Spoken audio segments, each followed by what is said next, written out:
អ្វីដែលបុគ្គលហ៊ីមហុកលេងនឹងកលចិន្តាប្តឹងមកយើងនេះគឺប្តឹងតាក់ទងនឹងបទហាកេអរគុណដល់អាយដាមស្នេហ៍តូហ៊ុនកំជាតិរួមជាមួយនឹងមន្ត្រីនគរបាលយុទ្ធភ័ណ្ឌនៅនាយកដ្ឋានព្រំទាន់គឺគាត់យកចិត្តទុកដាក់នៅអ្វីដែល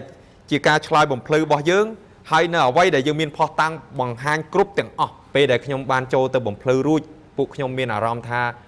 គឺច្បាប់គឺអនុវត្តស្មើគ្នាទោះមិនរើសអើងវណ្ណៈក្នុងទោះបីជាយើងឋានៈជាប្រជាពលរដ្ឋក៏ដោយជាឋានៈជានរណាក៏ដោយគឺយើងមានអារម្មណ៍ថាកក់ក្ដៅព្រោះការចូលទៅនេះគឺដោយគ្មានការ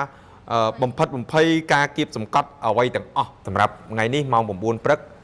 ខ្ញុំជាមួយនឹងគ្រូសាខ្ញុំគាត់បានចូលទៅបំភ្លឺរួចហើយនៅជាមួយនឹងមន្ត្រីនគរបាលយុទ្ធភ័ណ្ឌបាទនៃអគ្គស្នងការនគរបាលជាតិហើយអ្វីដែលបុគ្គលហ៊ីមហុកលេងនឹងកលចិន្តាប្តឹងមកយើងនេះគឺប្តឹងតាក់ទងនឹងបទហាកេអញ្ចឹងខ្ញុំចង់បញ្ជាក់ជូនបងប្អូនថាមហាជនថាយើងធ្វើអ្វីក៏ដោយគឺបុគ្គលហ៊ីមហុកលេងគឺរយៈពេលនឹងកលចិន្តាហ្នឹងរយៈពេល5ឆ្នាំហើយដែលមានការកឹបកេងលុយយើងអីមួយពីរហើយមានទាំងសារគម្រាមកំហែងដល់ពួកយើងទៀតហើយមកប្តឹងពួកយើងជាជនរងគ្រោះ 90% ជាងទៀតអញ្ចឹងអ្វីដែលយើងផុសនេះគឺជាផុសនៃការឈឺគេថាយើងជាជនរងគ្រោះនៃការឈឺចាប់បាទដែលផ្សព្វផ្សាយកន្លងមកតាមបណ្ដាញសង្គមនេះគេថាយើងនឹងបរិហាគេបាទអញ្ចឹងសម្រាប់ពួកខ្ញុំជាជនរងគ្រោះជាជនស្អាតស្អំសួរថា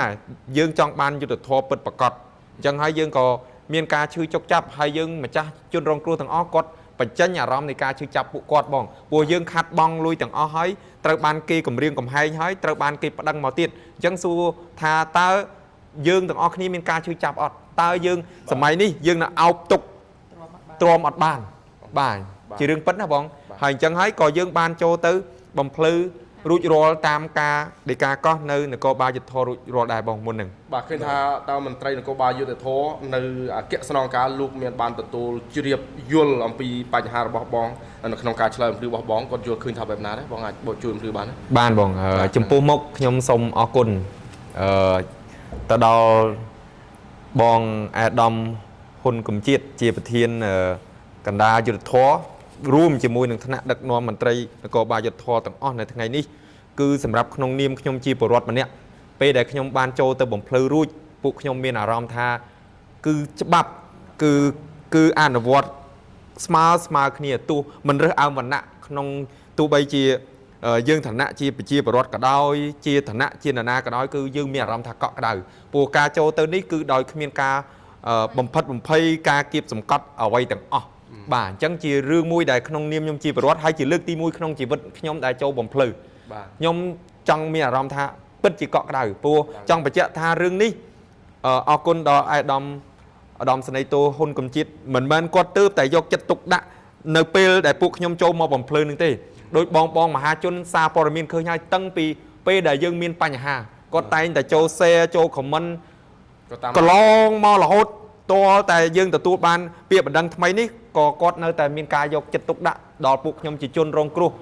បាទ 90% ជាង30នាក់នឹងដែរបងបាទឃើញថាគាត់តាមដានសាច់រឿងបងនេះដោយសារតែគាត់រួមចំណែកស្វះស្វែងរកយុត្តិធម៌និងតាមរកការពិតមិនមែនថាបាក់ពួកខ្សែ